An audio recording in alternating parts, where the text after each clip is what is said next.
Hello guys and welcome to my new video. So today I decided to do a preparation guide for Holy Paladins for Antorus 7.3 raid. I made a similar video for Restoration Druids and I decided to do one for Holy Paladins covering things like the Legendaries, tier combinations, talents and Trinkets. So before we begin, I'm just going to be covering, I'm going to mention that a lot of this is my personal opinions. I've researched a lot into from the class discords and things like that because I don't have all of the legendaries on my Holy Paladin, but I think I've done enough research to actually give you a good understanding of what legendaries are going to be decent, what legendaries will require some kind of a testing, and maybe you have 2 or 3 legendaries. So there is a big change coming in some of the legendaries.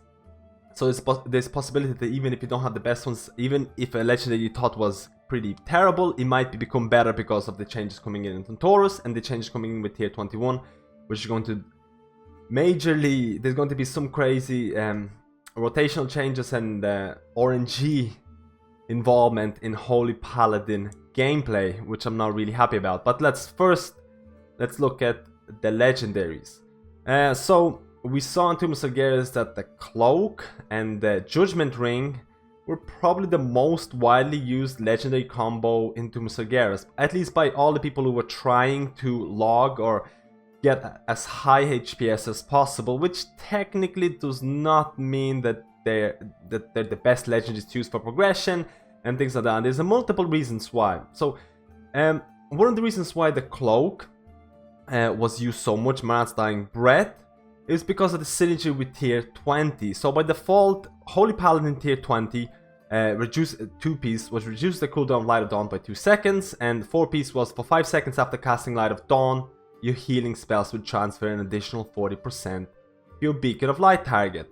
And if we actually look at what the Cloak was doing, the Cloak is healing with Light of Dawn, causes your next Light of the Martyr to also heal your Beacon of Light. Each ally healed by Light of Dawn can heal 5 allies, increases the Light of the Martyr healing by 10%, so technically you can get a 50% healing on your next Light of the Martyr if your Light of Dawn hits 5 targets, which is not really that hard to do. So what you saw, especially with the Judgment Ring, for the people who are not familiar with the Judgment Ring is still going to be really good for 7.35 as well. Basically, Judgment increases all healing you do by 15%, which is quite good for 5 seconds, which is not that long, but it still makes it one of the top tier legendaries. Now, in Tomb of Sargeras, we saw the combo of the Cloak and the Ring. What this meant, you would judge the target, you would get the 15% increase healing for the 5 seconds, and then you would Light of Dawn, because you have the Marat's Cloak, you Light of Dawn, you hit 5 targets, so you get 50% increased healing on your next Light of the Martyr. Now, because you have tier 24 set means that after Light of Dawn, your healing spells are going to transfer more healing onto the Beacon of Light targets. So now you have Light of the Martyr, which is going to heal 50% more. It's going to transfer to the Beacon targets, and it's going to transfer more to the Beacon targets because of tier 20. So you had this, and on top of that, you have the Judgment Ring buff, which increases your healing by 15%. So you have this like 5-second window where you can just output a massive burst. Like it's really incredibly strong for mobility. It's incredibly strong for spot healing, and it's quite mana sustainable. The problem with this is that by default, the Cloak itself is not that great in HPS, like in overall HPS. Like if you actually look at WoW Analyzer and WoW Analyzers and things like that, you will see that the Cloak itself most of the time will output around 3% of your healing. But that combination with the Ring allows you to create this burst window where you can just do a crazy amount of healing. And because of how fights are how fight damage patterns work, most of the time there's some burst, and then a Holy Paladin with the combo of the Ring and the Cloak can just heal everyone up in that short period of time. So it worked a lot. It worked really well in Tomb of Sargeras for a lot of the fights because of how the damage patterns were working, because of this burst window. It doesn't necessarily mean it's going to be the best for tier 21.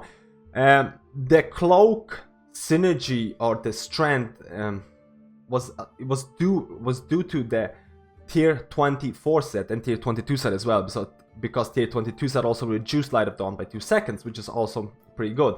But the problem is now tier 21 Holy Paladin set is a lot different. Tier 21, Flash of Light and Holy Light transfers 40% additional healing to your Beacon of Light targets, which is pretty good. Holy Shock has 30% chance to increase the critical healing. Critical healing, not critical chance. So your heal still has to crit in order to be buffed by it. So Holy Shock has 30% chance to increase critical healing of your Flash of Light, Holy Light, and Light of Dawn by 100% for 10 seconds. So it's a random buff that you get. So because of this tier set, the Cloak is most likely not going to be used as much anymore. Pure for the fact that it's not going to transfer as much as the Beacon targets. It's a chance it's still going to be used somewhat, but I don't think it's going to be as desirable as it used to be before. So the Judgment Ring by itself is still a very, very good legendary for tier 21. It's still going to be used a lot. Valence is still regarded as probably the second best trinket depending on item level. C-Star is still there. C-Star is still there for Holy Paladins. Before I'm gonna go into the trinket section, all I'm saying is you gotta farm C-Star. But Valence is a really good trinket. It has a relatively low cooldown. It can be lined up with things like Holy Avenger and Wings, depending if you need the cooldown. Sometimes you don't need that cooldown. Sometimes your Holy Avenger, Wings, or Tears, Deliverance, cooldown combos can work well by themselves. Still, Valence is a very, very strong legendary, and it's very strong legendary for actually nearly every healer. The problem with Valence is that there are relatively decent trinkets coming out in Antorus.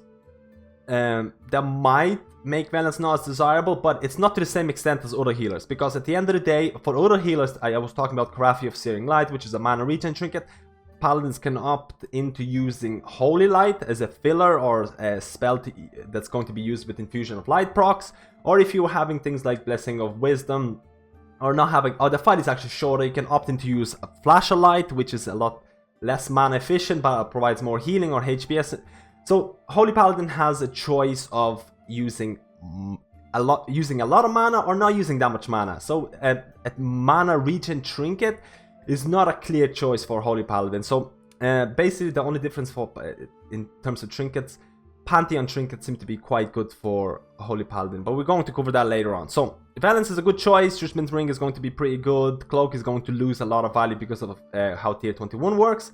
Highlord Ring, so this is the Divine Purpose Ring, which is looking to be really strong in my opinion. Divine Purpose by itself is an RNG talent that you can choose. Light of Dawn and Holy Shock have a 15% chance to not start a cooldown and make the next cast free, which is also like a mana regen trinket in terms as well. But the problem with Divine Purpose is that it's not using a dex system, so technically you can proc back to back. Technically you can have like 100% uptime of it if you're that lucky. It's never gonna happen, but it does not use a dex system. For the people who don't know what dex system is, basically things like the legendary helms for all the classes is using a dex system, which means basically let's say you have a 30% chance of proccing, I don't know, your wings or whatever. There's going to be a specific number that's always going to proc that in like 10 or 20 casts. There's going to be always a specific number of procs of wings happening within 10 or 20 casts, no matter what. So it's controlled RNG. Highlord Ring, Divine Purpose, does not have this. It can proc as much or as little based on your luck. So it's RNG. But at the end of the day, Highlord Ring is actually really good. Divine Purpose ends up being quite good for constant AoE fights. Some people actually tend to change Divine Purpose instead of Holy Avenger, like they don't play with Holy Avenger and they just go in Divine Purpose. I've seen this a lot in Sisters of Moon and Maidens fights, where Holy Paladins opt going into Divine Purpose. So constant AoE fights, Divine Purpose can actually be a very good talent. It's also like a mana saving tool as well, because it gives you a free cast. So that's worth considering, but it's also worth considering that's very, very RNG. And if we actually look at tier 21, which I already covered, we saw that Holy Shock has 30% chance to increase the critical healing. So give you a buff. Holy Shock has 30% chance of giving you a really nice buff. That's also not using dex system. That's also not using a dex system. From right now I'm making this video, there is no dex system implemented with tier 21 4-piece. What does that mean? Holy Paladins are going to be RNG gods. It's the amount of RNG with Divine Purpose and with tier 21 is going to be crazy. Like, I mean, you can have an identical Paladin with the same setup with Divine Purpose and tier 21 4 set, and then another Paladin with the same setup, and you could see a massive difference in HPS. Because think about this. Let's say, first of all, your tier 21 is procced up Holy Shock. it has a 30% chance. If you Holy Shock, it procs your tier 21 force set, which is going to last for 10 seconds. So your critical heals are going to heal. So every time you crit with Light of Dawn, Holy Light or Flashlight, the crit is going to be really, really big. You Light of Dawn, and then you get another Light of Dawn from Divine Purpose at the same time. And both of those Light of Dawns crit. And both of those Light of Dawn crits are going to be increased by 100%. You're gonna get a massive amount of healing from just basically that. From just basically RNG. And let's say your Holy Shock procs from Divine Purpose again. And you heal someone, and again, your tier 21 4-piece gets procced. You can have these chains of healing, like, happening to you. You can have these chains of healing. Like, it's going to be crazy. Once everything procs for you, it's going to be like, you're going to be so happy. But then there's going to be times when nothing procs for you. So, Holy Paladins are looking extremely RNG right now with Divine Purpose and with tier 21 4-piece. It does not mean it's terrible. It's still completely viable, and it still has a chance of giving you a really good healing. I just don't like the amount of RNG it's inputting. But at the end of the day, Highlord Ring is still... First of all, Highlord Ring was actually pretty good in Tomb of Sargeras. Highlord Ring is most of the time is going to gain value in Antorus. So it's looking like one of the better legends as well. Too bad that the stat-wise, it's pretty bad. The stats it gives you are not great. It's quite low in the amount of stats it gives you as well. So it's worth considering if you're actually upgrading Highlord Ring. It's not going to be a crazy amount of stat upgrade to your Paladin. That's the only downside. So basically, before the video gets way too long, let's look at Prydaz. Prydaz, first of all, I'm a big advocate of Prydaz. I feel that Prydaz is going to be a really, really good legendary for Holy Paladins. Mainly because the amount of stats it gives you, it's great for survivability, it's great for progression fights where you're not sure what's happening. It's also amazing because it's based off HP. It gives you a shield based off your HP, and Holy Paladins have the most HP out of any healers. I think it's not uncommon to see a Holy Paladin with 6 million HPS, which gives you an even bigger shield, which in turn can contribute 5% or even more to your healing just based off your shield. So it's pretty good. I see as Prydaz being as a very, very good legendary as well, progression wise, stat wise, and basically the shield is really nice if you mess up and not move out of the fire.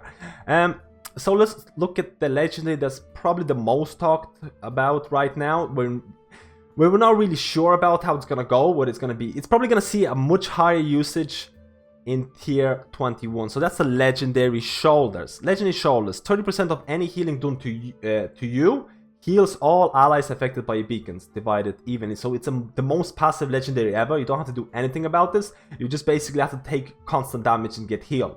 Now, how are you gonna take constant damage and actually get healed by this? It has a great synergy with Aura of Sacrifice, because Aura of Sacrifice passive ability, while you're above 75% of HP, 10% of all damage taken by your allies within 10 yards is redirected to you. So you kind of get this tick every time people around you take damage, they get redirected to you. So you're kind of dipping lower and lower and lower, and people are healing you, and that healing is being transferred to your beacon targets. Super passive. From the logs that I've seen in Tomb of Sargeras, I've seen this do from anywhere from 6 to 8% healing depending on a fight. So it's especially on constant AoE fights where you're constantly losing damage.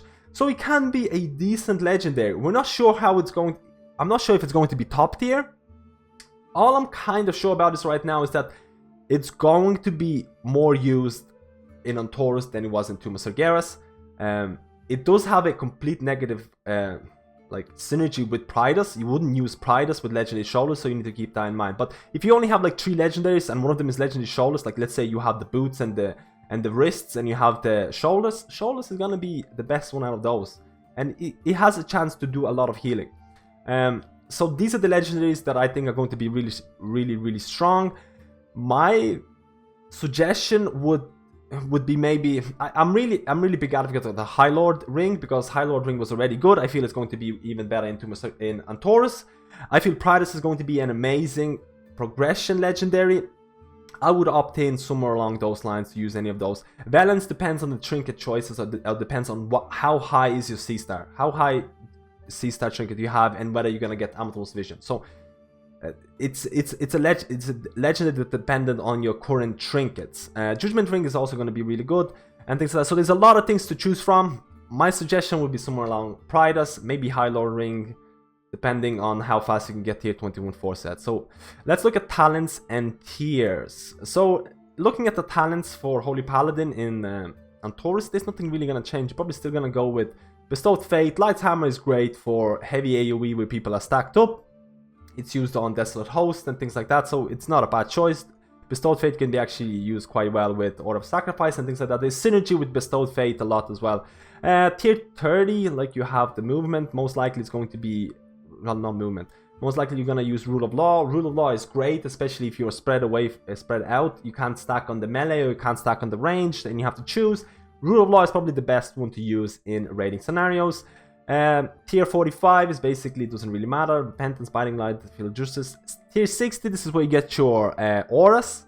Now, technically all of these auras are perfectly viable to use in progression, to use in any of the Antorus fights. I opt in to use Order of Sacrifice just because of the amount of healing that it can output. I feel that the Order of Sacrifice can give you a crazy amount of healing, and if you did Mythical Jaden, you can kind of see how Holy Paladins are ranking so high because they had to heal three targets that had a lot of HP, and their Aura of Sacrifice was basically able to solo it, which shows you that in a perfect scenario, Aura of Sacrifice has crazy amount of healing.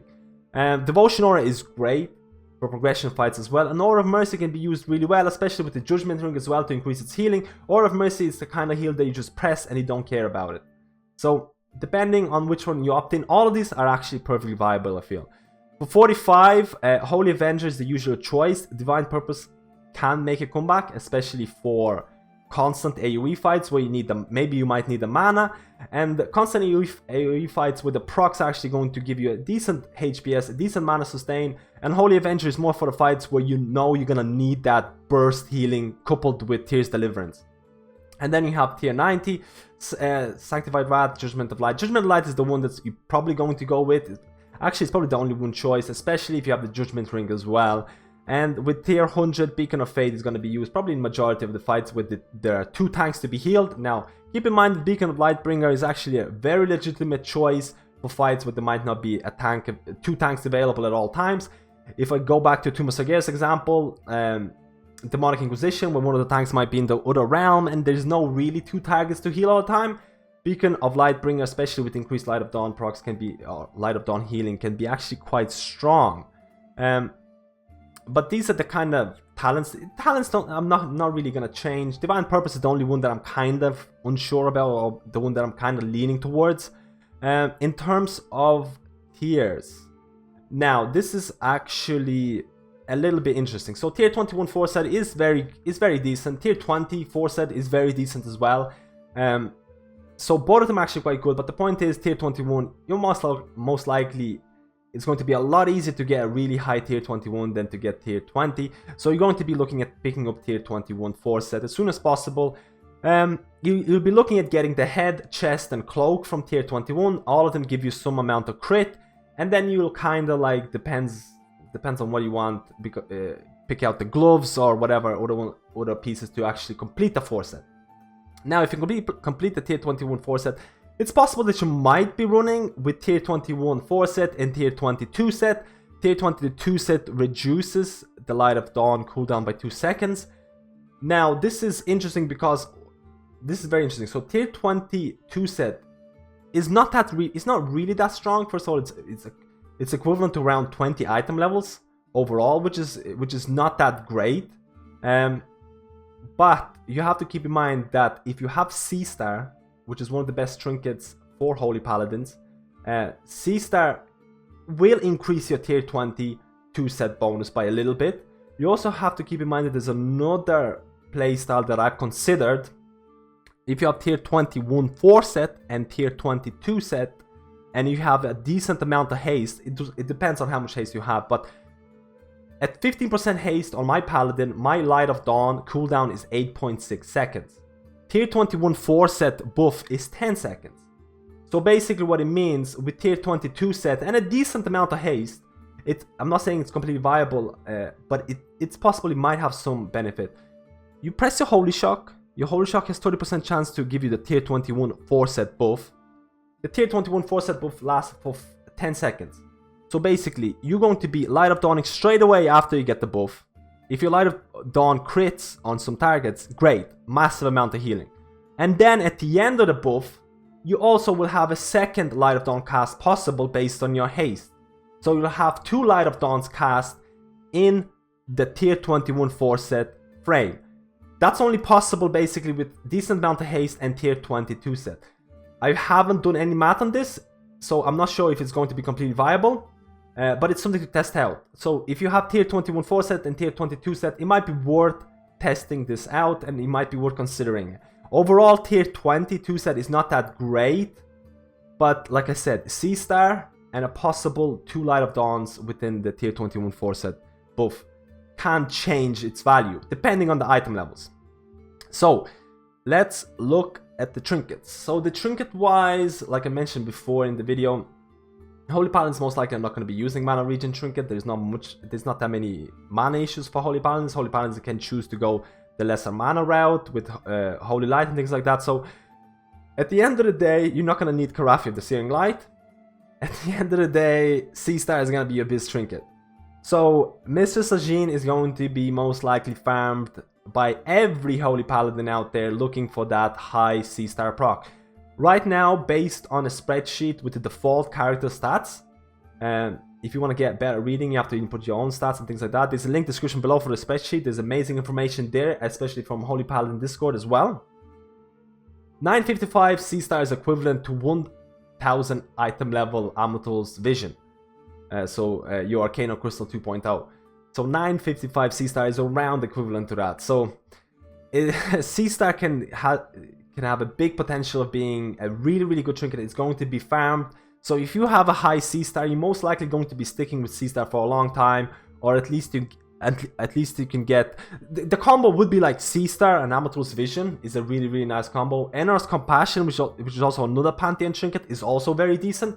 But the problem is you can only have one Pantheon trinket equipped at a time, and Amatil's Vision is looking to be a little bit better. So you'll be looking to have a combo of something like a C-Star, Amatil's Vision.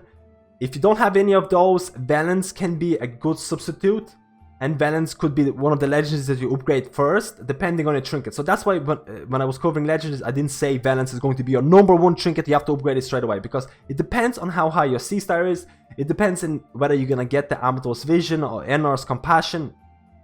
So trinket-wise, let's go back to Tomb of Sargeras and start farming Mr. Sajin before.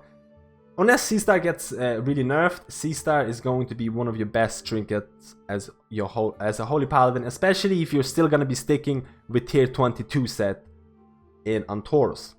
So, wrapping up this video, which was quite long, I'd like to cover some of the stat priorities. Stat-wise, Holy Paladin is still looking very similar. There's nothing really changed. You still want to get that 50% crit to allow for your Holy Shocks. Verse and Master are basically interchangeable. Versatility will give you the increase in healing and damage reduction needed if you don't want to like stack.